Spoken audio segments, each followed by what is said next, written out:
Welcome to my channel, Brainies. In today's video, I wish to speak about the anatomical terminologies. It would be really beneficial for the budding medical students. The anatomical terms are derived from the ancient Greek and Latin words. These terms are made up of roots, prefixes, and suffixes. The root of a term often refers to an organ, tissue, or condition, whereas the prefix or suffix often describes the root. For example, if you take the word hypertension, the prefix hyper means high or over, and the root word tension means pressure. So the word hypertension refers to the abnormally high blood pressure. Let us just see the anatomical terminologies used to describe the positions. The first position, we call it as anatomical position. So this is nothing but this position of the body where the person stands upright with the feet at shoulder width and parallel to each other, toes pointing forwards, upper limbs are hung by the side and held out to each side, palms of the hand facing forward. Using this standard position reduces confusion actually. So it does not matter how the body being described is oriented. The terms are used as if it is an anatomical position.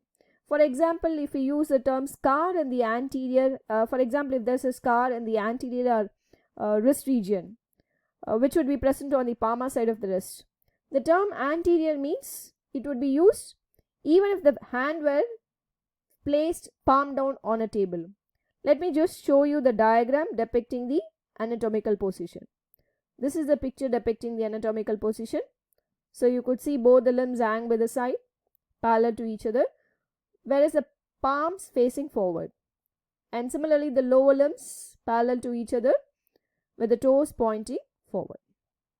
Let us move on to the next position, which is the prone position and supine position. Prone position is nothing but it has been described as a face down orientation. It's a lying position actually. The lying position where the face is being oriented downwards.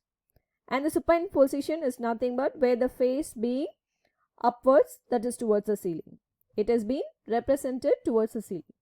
These terms are used in describing the position of the body that is in lying position, especially during the physical examinations or the surgical procedures. Let me show you the diagram depicting this prone position and supine position.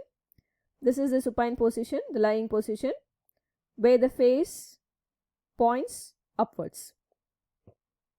This is the prone position, where the face points downwards. So let us just see the anatomical terms. I wish to explain the anatomical terms which is described, which has been used in description of the location of the various parts of the body. The first one is anterior. It is also called as ventral. That is, it represents the front of the body or front of the particular part of the body. So we could say that toes are anterior to foot. One such example. The next is posterior. It's otherwise called as dorsal, which represents backwards. That is, anything which is pointing backwards of the body, we call it as posterior. Either backwards of the body or otherwise backwards of the particular part of the body, we call it as posterior. For example, you could say that the popliteus lies posterior to patella, right? Because patella lies anteriorly, so we say that popliteus lies posterior to the patella. The next one is the superior. Colloquially, we say as cranial. This is a position which has been described as above or higher. So it is situated in the upper part of the body. So comparatively, we say superior or inferior. So we could say an example, the orbits are superior to oris. Inferior, it is also called as caudal. That is, it describes any position which is below or lower than any particular part of the body.